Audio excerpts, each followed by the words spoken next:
back here on the GSMC Football Podcast. And for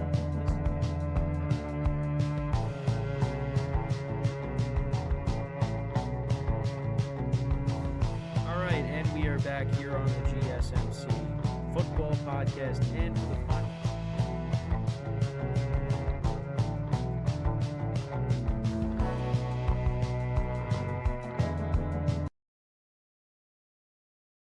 Keep yourself in the loop of everything football on the Golden State Media Concepts Football Podcast. The latest news on and off the field, be it college football, Big Ten, SEC, Big 12, Pac-12, ACC to the NFL. We've got you covered. Listen to the Golden State Media Concepts Football Podcast.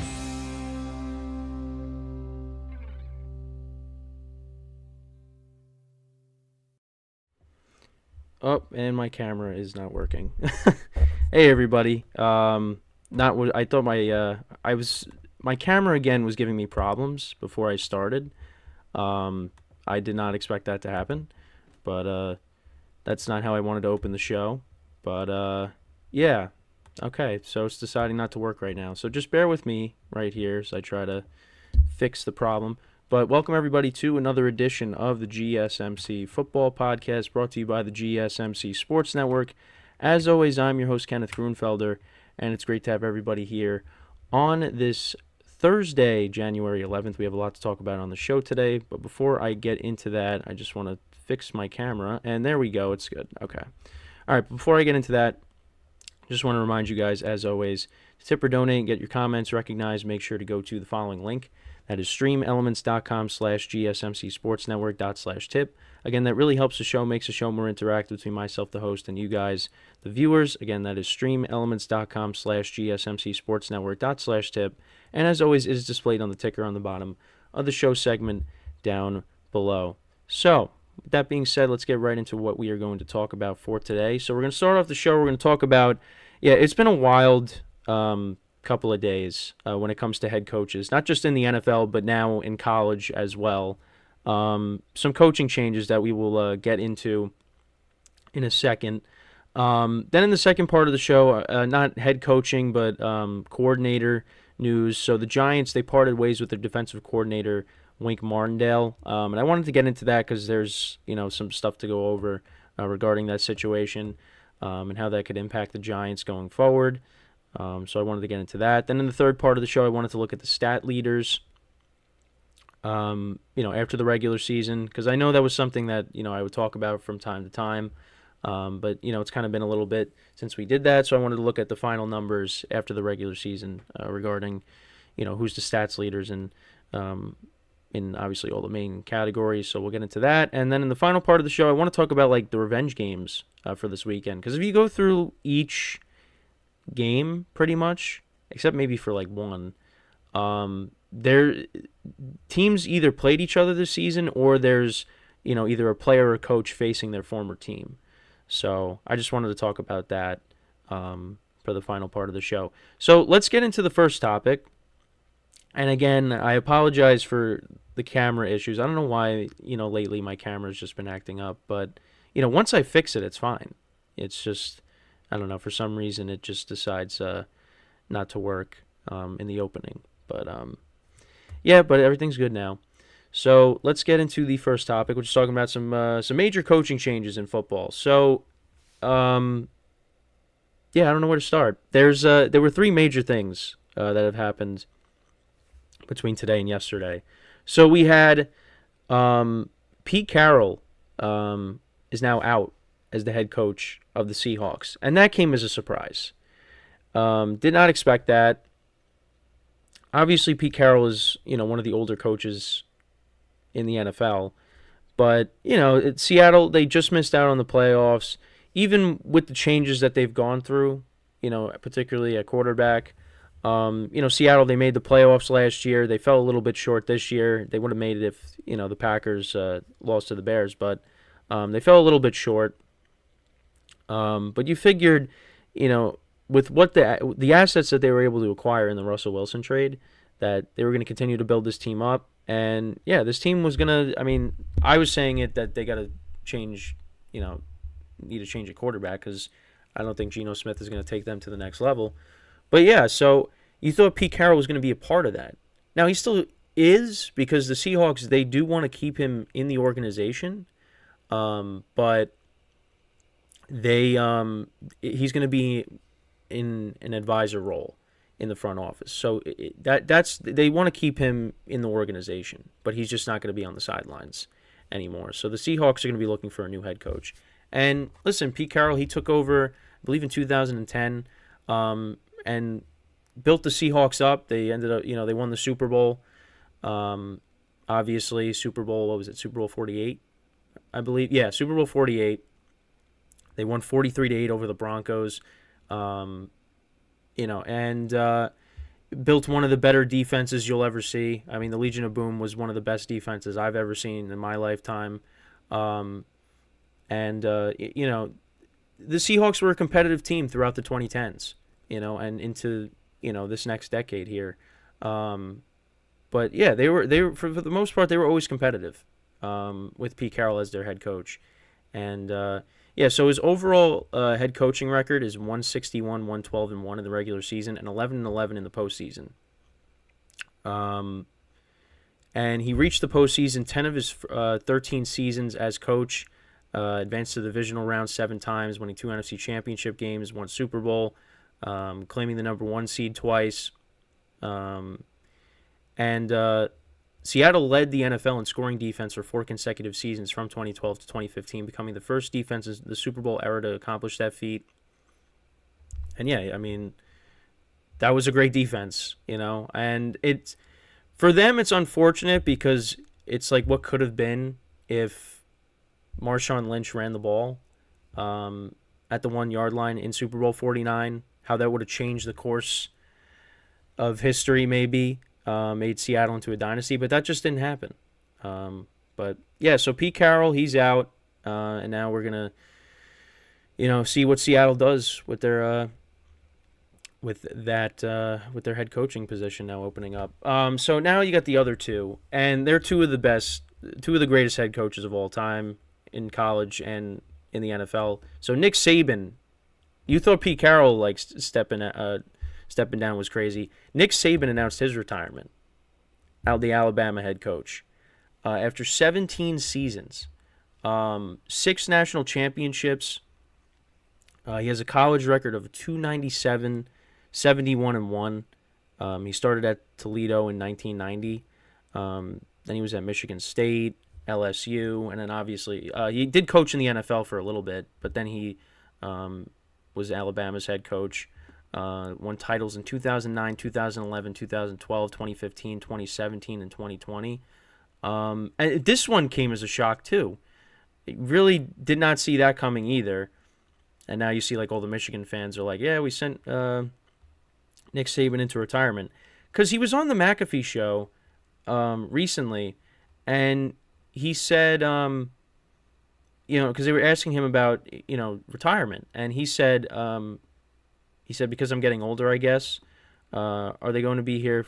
What did he say? I ask everyone that asks me that question, are you going to be here for 4 years? Some players ask me, when are you going to retire?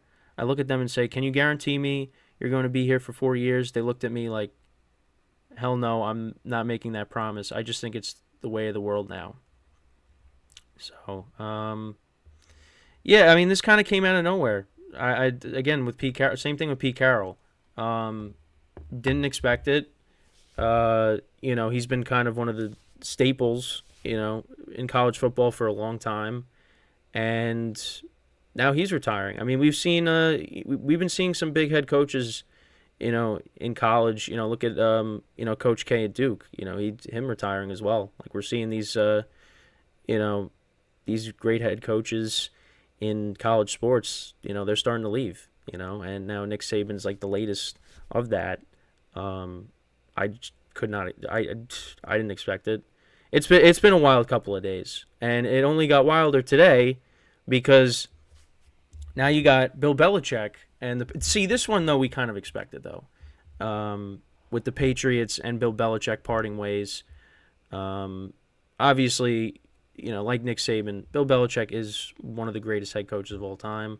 if not the greatest head coach of all time when it comes to the NFL. I mean, what the Patriots were able to do for pretty much my whole life since I've been on this planet, it has been remarkable. Obviously, it's been a rough couple of seasons since Tom Brady left, and people question, was it more of Tom than it was of Bill? Yeah, I mean, it's been rough. Now, I think Belichick is going to end up coaching somewhere else.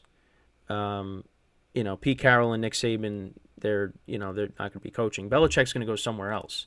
So, we'll see what happens. But he's the only head coach in NFL history with 7 seasons of 13-plus wins.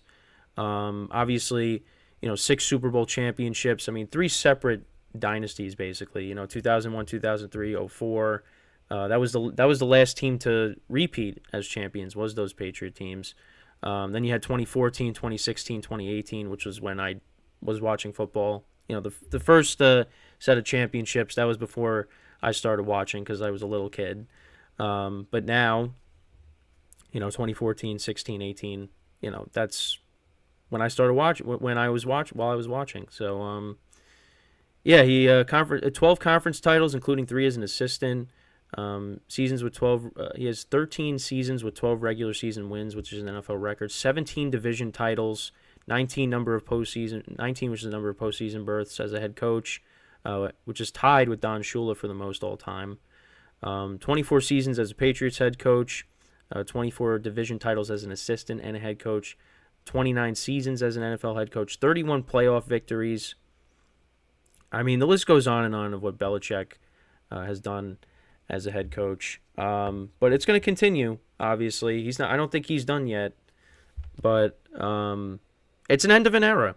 It really is. Especially with these 3 guys.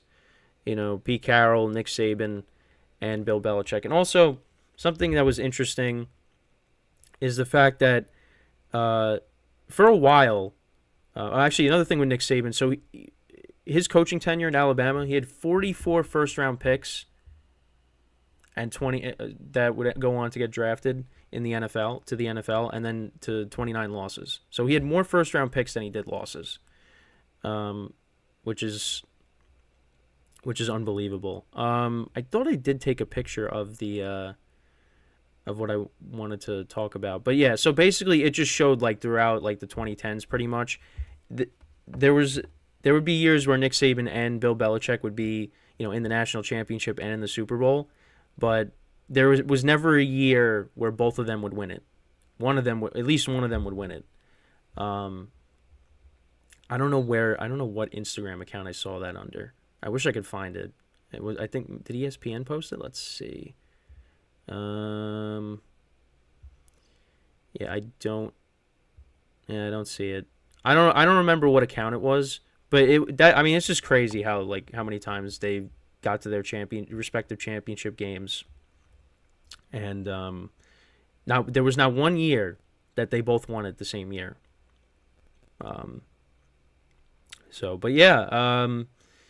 It's gonna be interesting next year because Seattle's got to look for a new head coach. Alabama, we'll see what they do, and we'll see where Bill Belichick ends up.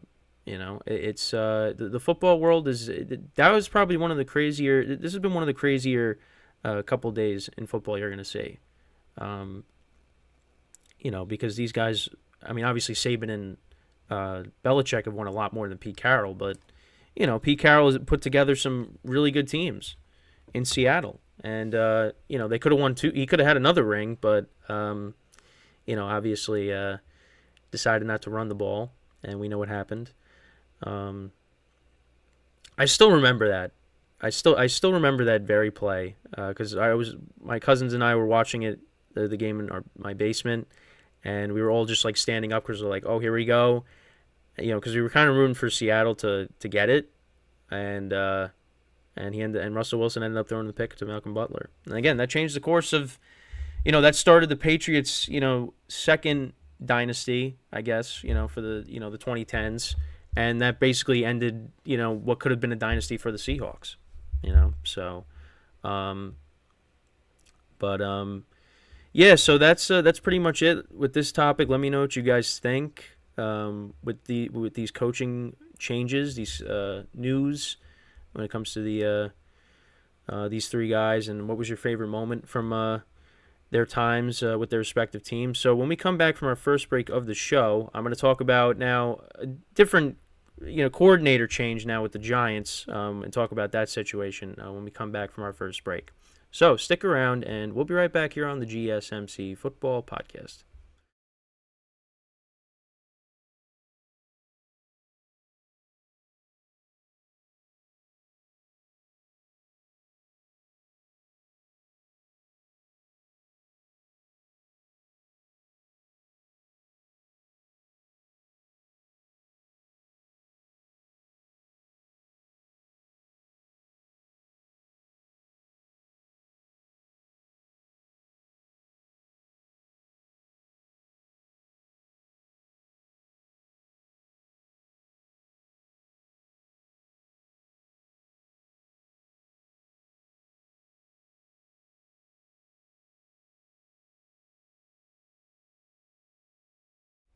All right, and we are back here on the GSMC Football Podcast, and for the second part of the show, we're going to talk about the Giants parting ways with their defensive coordinator, Wink Martindale.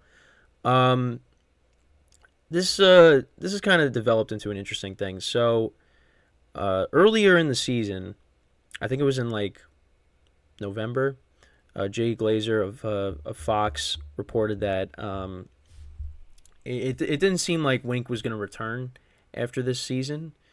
It's been kind of a rocky relationship between him and Brian Dable, it seems. Now I'll be honest, my schedule has been so busy that I really haven't taken a deep dive into the whole situation, because there's just been so many things going on that I really just didn't think anything of it. I'm like, okay, well we'll see what how this unfolds, and then it comes out. So they part ways. So it seems like he was going to resign. Then it didn't. Then it says, well, it hasn't officially happened yet.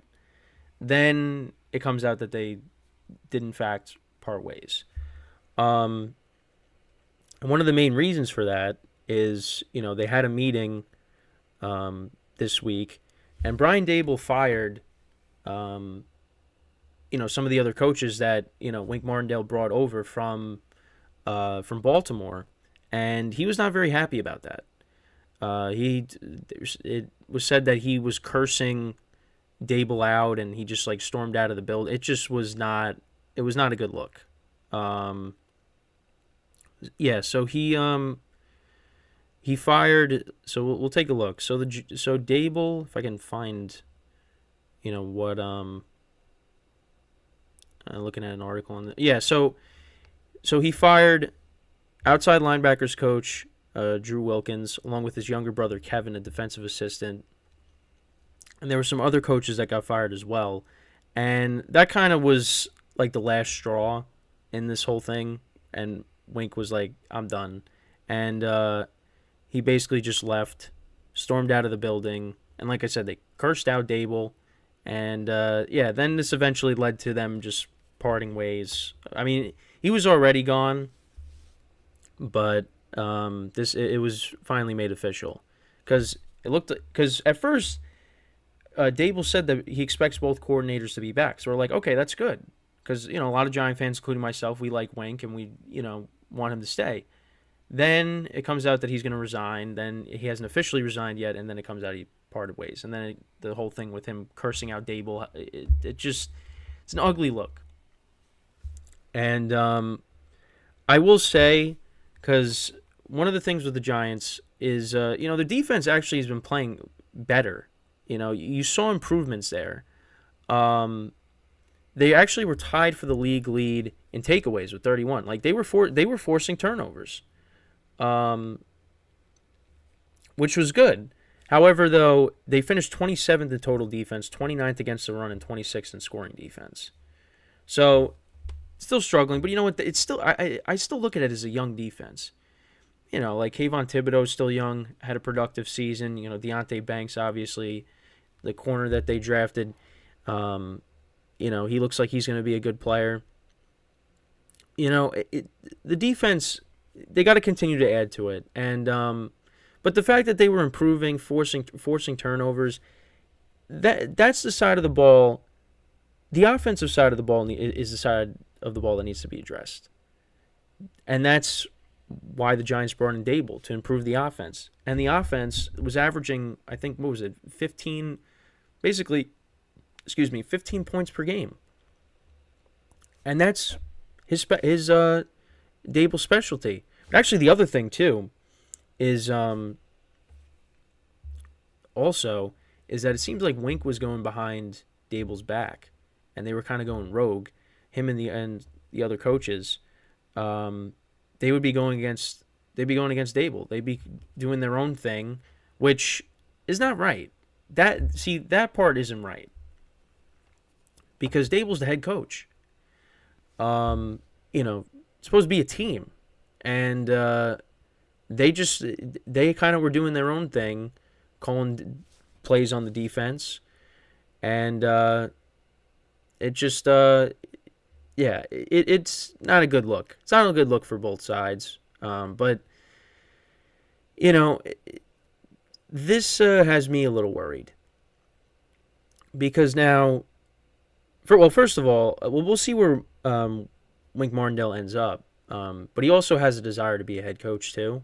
But I don't think that's going to happen. But we'll see. But what if now? I know that they said it depends on whether he gets fired or resigned, because then the Giants kind of have control over where he can go. Because the last thing you want is for him to end up with one of your division rivals. Like, look at the Eagles. The Eagles could use Wink. The Commanders could use him. And if Dan Quinn goes and coaches somewhere else for the Cowboys, he could end up there if he's able to. And I don't want that. I don't want our defensive coordinator, who a lot of people like, going to one of our division rivals, because that's just the last thing the Giants need. Even though, again, you look at, like I said, the scoring defense and total defense, they're ranked towards the bottom. But again, forced a lot of turnovers. So yeah, it's not a good situation, and this Giants season has been a mess. Although I will say they were more competitive, these last few games here. And, they crushed the Eagles. They crushed the Eagles, which you love to see. It's about time they did that. But, next year's a new year, a new season. So, I don't know. Everything gets reset, I don't know who they're going to bring in. We'll just have to wait and see. But, it's kind of disappointing. Because last year, you had Mike Kafka and Wink Martindale. They were both interviewing for head coaching positions. And myself and my other friends who are Giant fans, we didn't want them to leave, because the Giants just came off of a season where they made the playoffs. They exceeded expectations. And the last thing we need is for the coordinators to leave, after this season. And then now you got to look for other coordinators to fill in those spots. And thankfully, they stayed, although it really didn't matter because this season turned out to be a disaster. But still want them to stay, or so Wink. But that's not the case now. And I don't know what specifically led to all this. But it just seemed like the falling out. It's been like this for a while. But then you also look at on one of the radio stations here in New York, I believe it was Adoree Jackson. He said everything was fine between Dable and Wink. But again, that's just his side of the story. We don't really know. But it's just it's unfortunate that it had to happen. Hopefully, hopefully he doesn't end up with a division rival. We don't need that. Like I said, the Eagles and the Commanders could use a defensive coordinator like Wink. But yeah, so the Giants will be looking for a new DC. And hopefully it's someone that can come in and continue to help this defense improve and develop these young players, and we go from there. But yeah, it's not a good look. It's not a good look for the Giants, because what, the Giants have been dysfunctional for a while now. That Super Bowl was ages ago. And it just seems like when you think that they are starting to get out of it, they take a big step back. And what I've said on previous shows, they're a team of, what did I say? Well, I said they're a team of ifs. That's what they are. Like if this happened and this happened, then they, with a lot of their games, it's been like that all throughout the 2010s and into now this next decade here. Last year, it was a nice year. Giant fans, including myself, finally got a break from, just the pain and misery of, just winning 4 games a season. Head coaches, come and go constantly, general managers. And it seemed like they got it right. And I still think that they did. But this right here, this situation, does make me pause and say to myself, we'll have to wait and see. Because Dable, for me, went back to square one. Because in the beginning of the season, getting blown out by Dallas, I mean, it's just, the offense just was terrible to start the season. But also the other thing you got to look at too is the offensive line injuries. But you know what? Teams deal with injuries all the time. So I don't want to make that excuse every year, but you got to factor that in. And then they finally started to get it going, but it was it's too little, too late. And now they got to look for a quarterback. They got to fix this offensive line. You still got to improve the defense as well. But now you're going to have to find another coordinator. So that just adds on to that. So, yeah, it's this is just the latest in Giant news that you don't want to hear. Is things like this. I mean, when you got a coordinator now cursing out your head coach and walking out of the building, it's not good. It's not good. So we'll see. Like I said, we'll see where Wink ends up. We'll see what the Giants do. But this was just something I wanted to talk about just because it really was a big topic, at least here on the East Coast. Obviously, the stuff I just talked about with the head coaches, retiring and stepping down and parting ways, that was more important.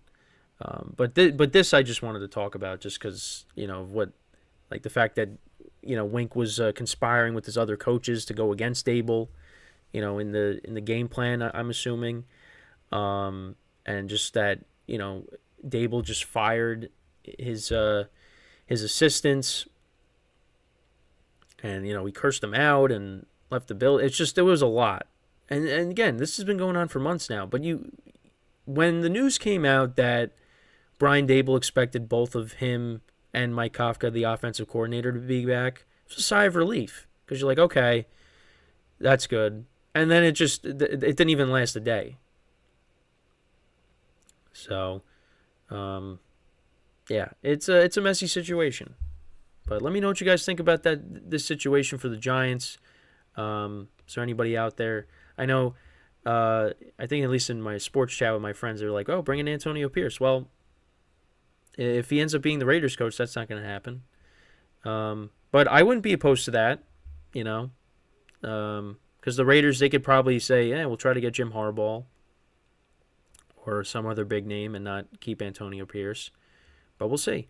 But before I go into the break, I just want to remind you guys once again to tip or donate and get your comments recognized. Make sure to go to the following link. That is streamelements.com/GSMCSportsNetwork./tip. Again, that really helps the show, makes the show more interactive between myself, the host, and you guys, the viewers. Again, that is streamelements.com/GSMCSportsNetwork./tip. And as always, it is displayed on the ticker on the bottom of the show segment down below. So, when we come back from our second break of the show, we're going to talk about the stat leaders. I'll go through each category, where everything, where everybody finished in the big categories. And that's what we'll do when we come back from our second break of the show. So stick around, and we'll be right back here on the GSMC Football Podcast.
All right, and we are back here on the GSMC Football Podcast.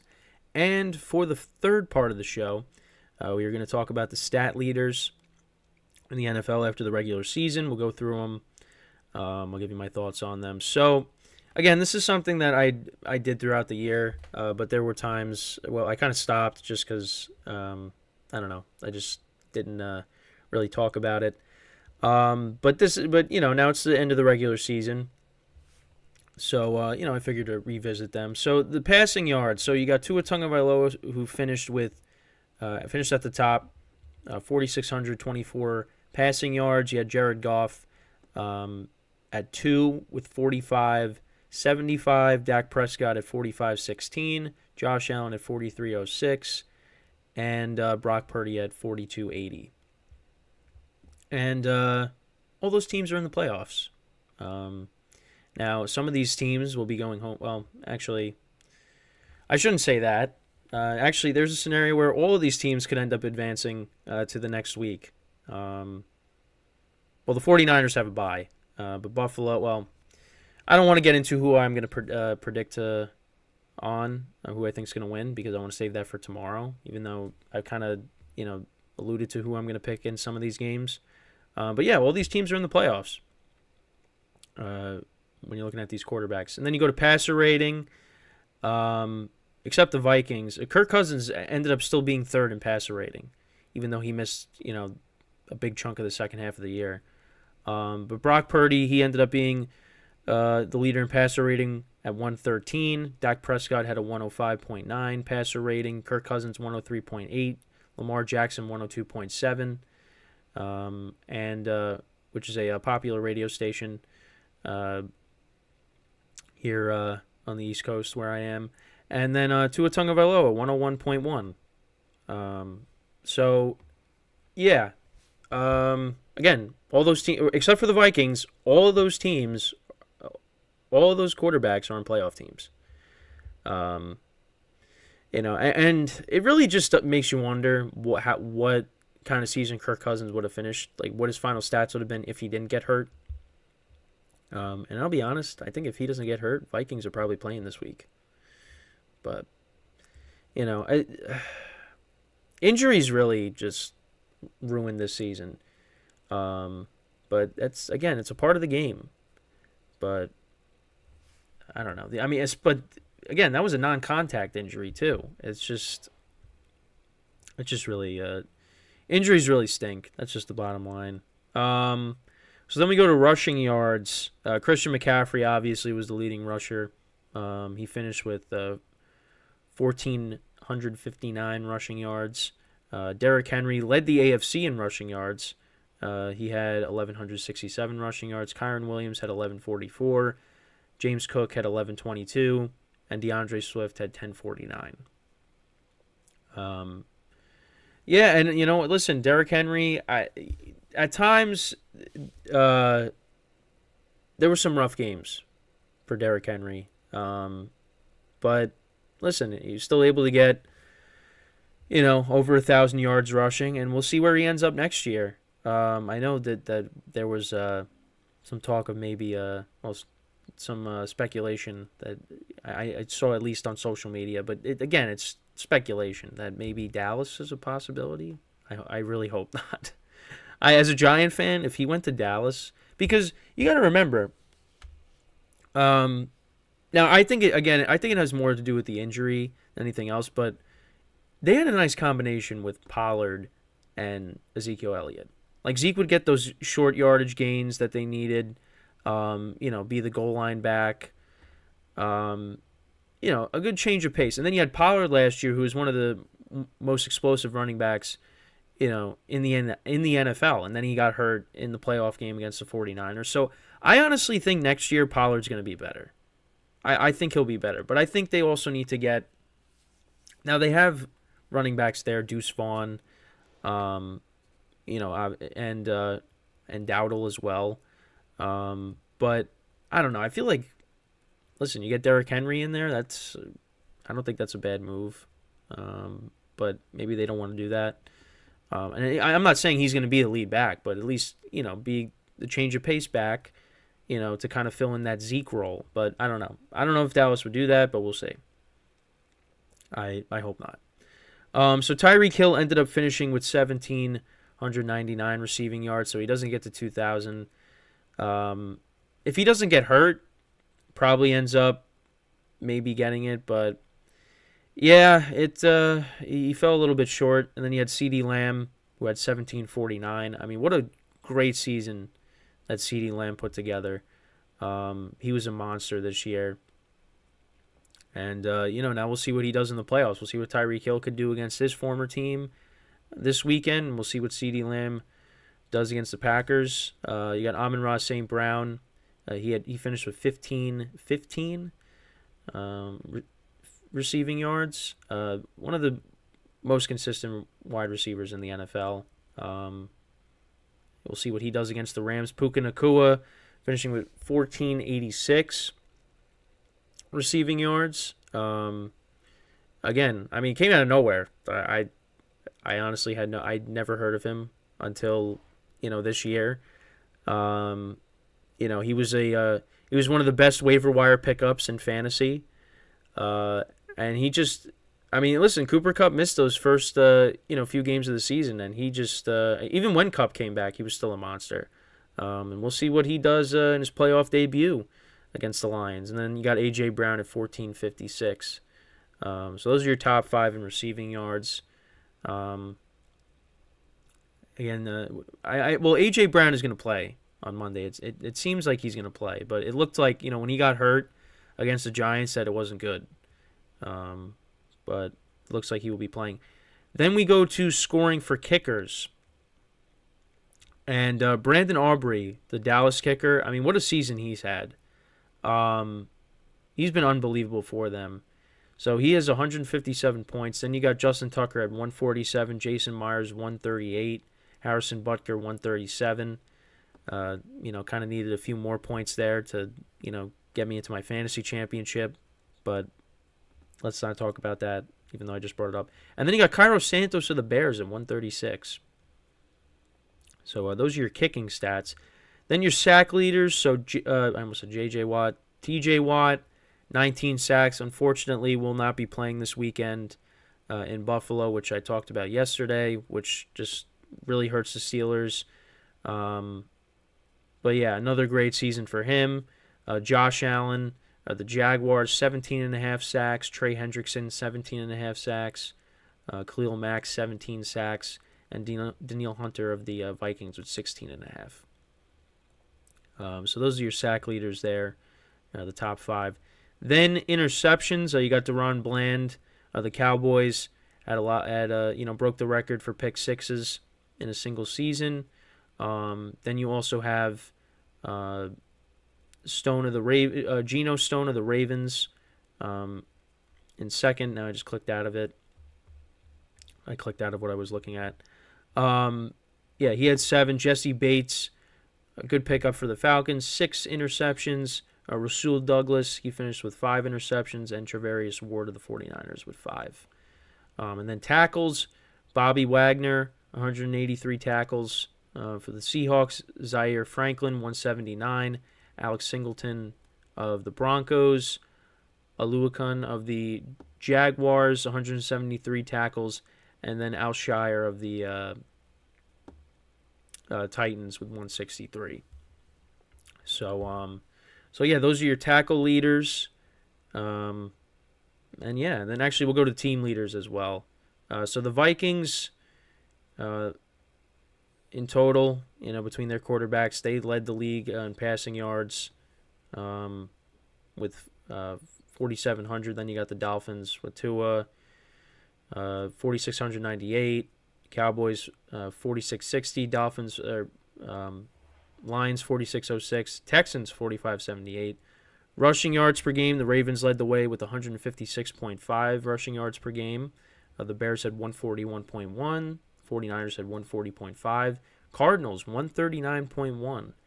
And the Lions, 135.9. Receiving yards, the Vikings, 276.5 receiving yards per game. Dolphins, 276.4. Cowboys 274.1, Lions 270.9, Texans 269.3. And then in scoring, Cowboys led the way 29.9, Dolphins 29.2, 49ers 28.9, Ravens 28.4, and the Lions 27.1. All playoff teams. No surprise there. Again, all playoff teams here. Total offense. Dolphins 401.3 yards per game. Niners 398.4. Lions 394.8. Bills 374.5. And the Cowboys 371.6.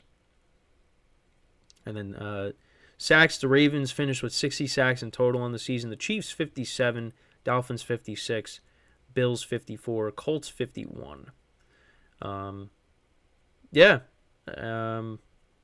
Except for the Colts. The Colts were borderline playoff team, but pretty much everybody else playoff teams. And then interceptions, the Bears actually are tied with the Niners for 22 interceptions in total. Then you got the Ravens, the Bills, and the Browns all tied with 18 interceptions. So, but yeah, that's pretty much it. And then there's just like kick return and punt return stats, but I don't think we really need to go into that. But yeah, that's pretty much it when it comes to the stat leaders. Like I said, most of these categories, when it comes to scoring and sacks, it's a lot of this playoff teams. And that's what we will get into when we come back from our final break of the show, is talking about, some of these, most of the matchups. There's at least like a revenge game aspect in each of them, except for, I guess, like one of them. I'm pretty sure, for the most part, I think every game there's like at least some kind of revenge. But like more specifically, like we'll get into it, but you have like a former coach or a former player going up against their former team. But there's also matchups that happened in the regular season this year. And we'll be seeing them again in the postseason. So that's what we're going to get into when we come back. And and also just want to remind you guys that tomorrow we will have the baseball show. So we'll have a doubleheader. And then obviously the football show will be after that. And then that'll be it for the week. These weeks, like I always say, they fly by. They are just, it's crazy. But So when we come back from our final break of the show, we're gonna get into revenge games for this weekend. So it's pretty much, like I said, pretty much every matchup, there is some kind of aspect of that. So, we'll get into that. I'm not going to, make any picks or anything because we're going to save that for tomorrow. I'll have my bracket, how I think the playoffs will shape out. So you don't want to miss that because then you could criticize it and say, yeah, this is not going to happen. But, so that'll be for tomorrow. But at least for today, we're just going to talk about the games, the revenge game aspect of the playoff games for this weekend. So stick around, and we'll be right back here on the GSMC Football Podcast.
And we are back here on the GSMC Football Podcast. And for the final part of the show, we're going to talk about the revenge games for this weekend. Now, some of them, I don't want to say, like, certain situations, I don't want to say it's, like, revenge, but, like, but I guess you can call them that.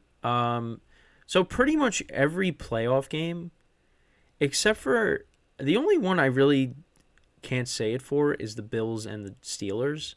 Because, I mean, unless you want to count last year's 38-3 loss, there's no really like revenge factor in this game, unless I'm missing something. But every other game you could look at and say, oh yeah, this is kind of a revenge game. Because you start off with the two games on Saturday, and these were both games that were played in the regular season. Same thing with Monday's game. The Browns and the Texans played back in, week 15? No, week 16. And the Texans lost that game to the Browns. That was 36-22, the final score. Case Keenum was the quarterback. But now they're going to have Stroud for this game, it's going to be a completely different game. And this is one of the better games of the weekend, in my opinion. So there's kind of a revenge game factor there. And, now the Texans, they got their quarterback for this game. And, we'll see how that changes. We'll see how that affects the game. Of course, I mean, I think Stroud is going to play really well. But they're going up against January Joe Flacco, man. I can't believe it. It's crazy. And you know what? I'm going to feel bad for whoever loses this game. Because that's the thing. When it comes to the NFL playoffs, I feel bad for, most of the teams that get eliminated. There's a couple of them where if they lose, I don't care. I'll be happy. But at least when it comes to this game, if the Texans do end up losing, or if the Browns with Flacco, because it might be the last time you see Flacco, it's gonna stink. Because I do want to see Stroud go far in the playoffs, and the Browns, it's been a good story, So this game is conflicting. But there's the Texans, they want to say, listen, we got our quarterback now for this game, so let's see how it goes. But it's going to be a good game. And then the night game, the Dolphins and the Chiefs played each other already this year in Germany, and they lost that game. The Dolphins lost that game, and now you got Tyreek Hill on top of that, returning to Arrowhead. So the Dolphins, they're going to want to avenge that Germany loss, and Tyreek Hill's going to want to show, the Chief fans, hey, remember me? So it's, even though it's the temperature right now, it's going to be like 10 degrees. It's going to be cold. So it's going to be a tough game for the Dolphins. But that's another revenge game factor right there. Tyreek Hill making his return to Arrowhead for the first time since he was traded. Then on Sunday, again, we talked about the Steelers and the Bills. There's no really revenge factor going into this game. Not that I can think of. But then the other two games, you got Mike McCarthy taking on the Packers, and he was obviously their former head coach. This will be the first time they play each other in the playoffs. Well, this is the first time he's playing his former team in the playoffs. I mean, they did play each other last year, and the Cowboys actually, should have won that game, but Dak Prescott threw a bunch of picks. Aaron Rodgers obviously was still the quarterback. Christian Watson had 3 touchdowns in that game. It was that was a crazy game. That was in Lambeau. But now they meet in the postseason, and it'll be Jordan Love as the quarterback this time around. And, the Packers and the Cowboys, they've had some classic playoff games, at least, in the 2010s. Obviously, the Dez no-catch game. And then, of course, Aaron Rodgers to Jared Cook, that set up the game-winning field goal to Mason Crosby, with Mason Crosby. But this is a different Packers team, much different. And, Mason Crosby's kicking field goals and missing field goals, potential game-winning field goals for the Giants. No, I still like Mason Crosby, but, there's a reason why he was not on the team for till late in the season. But, that's another one, too. Right now, the Cowboys are 7.5-point favorites.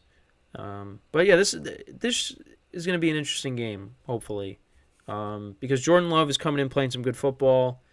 But yeah, Mike McCarthy will be facing his former team in the postseason. I don't want to get into the specifics of the game, even though I probably still will. But yeah, so that's another revenge game. But then this is the best one.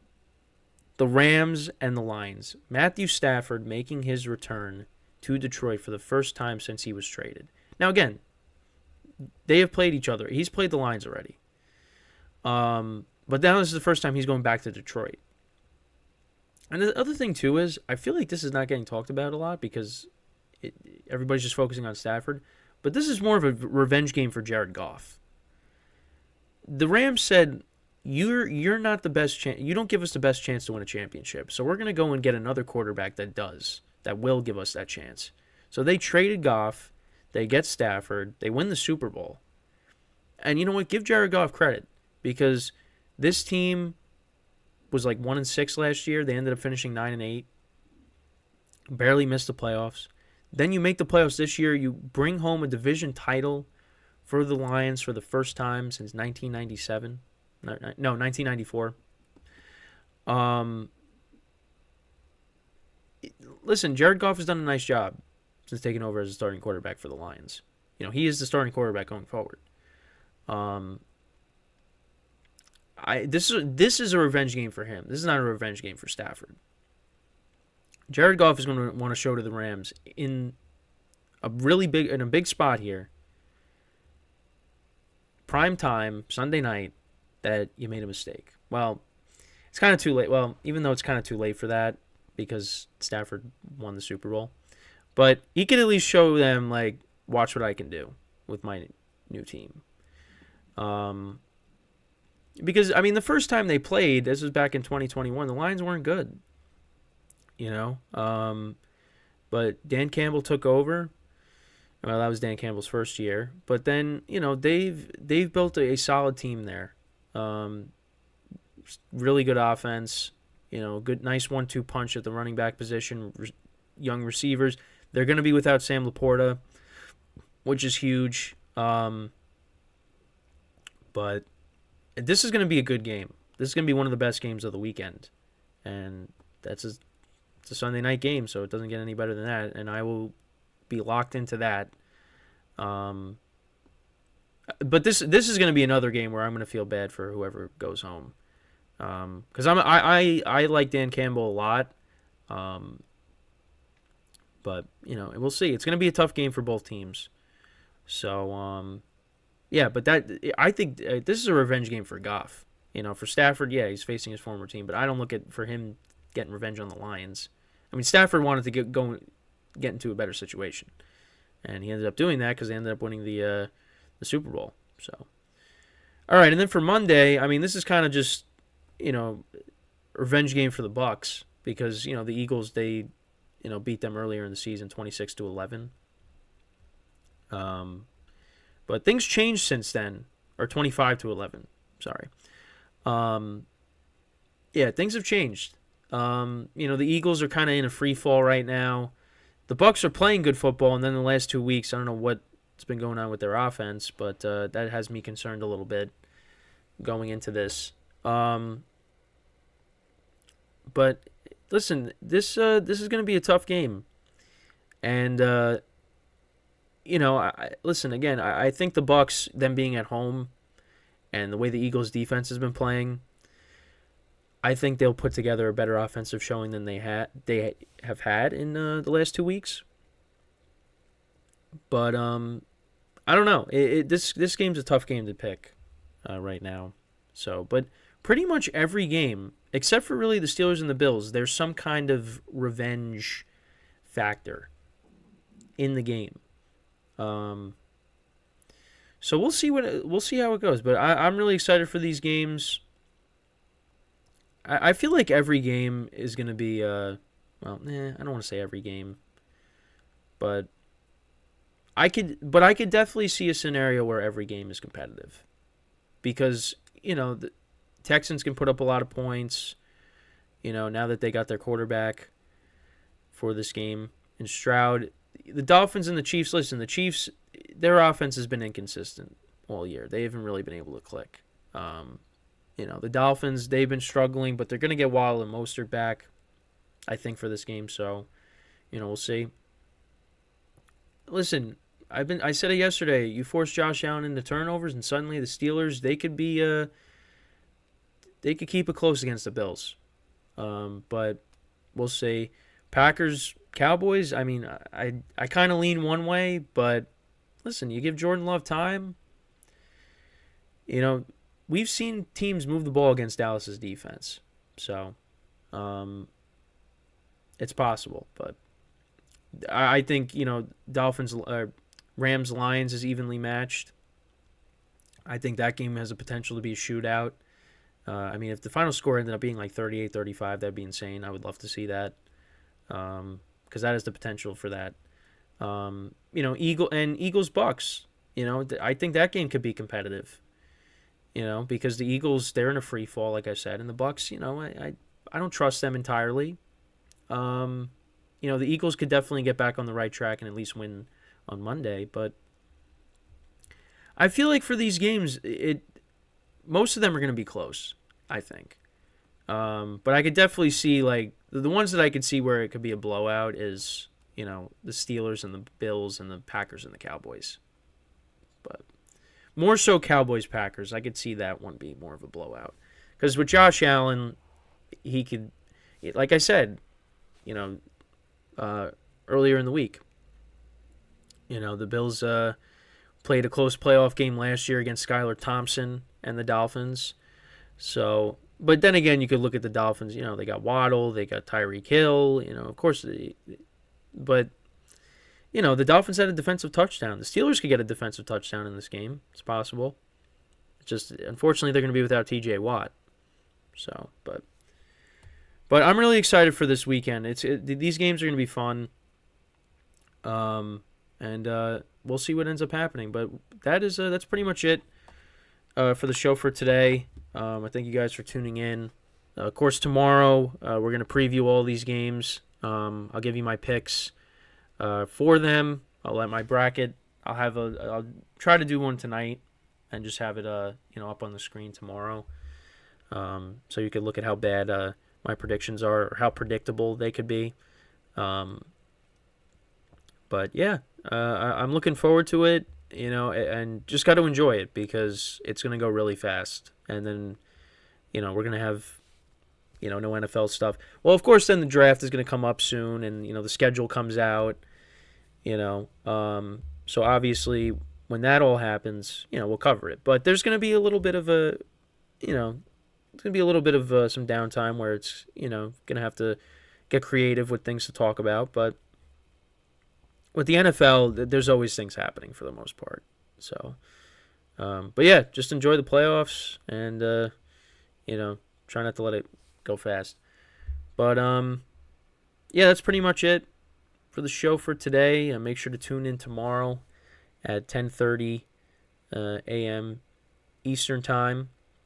I feel like I said, I think I said before 11 a.m. Eastern Time in the show now that I think about it. I did it again. But 10:30 a.m. Eastern Time. Make sure to tune in for the football podcast. The baseball podcast, that'll start at 9 a.m. Eastern Time tomorrow. So make sure to tune in for that. Update you guys on what's going on in the offseason. So until then, I'm Kenneth Gruenfelder signing off from the GSMC Football Podcast brought to you by the GSMC Sports Network. Have a good day, and I will see you guys tomorrow. Take care.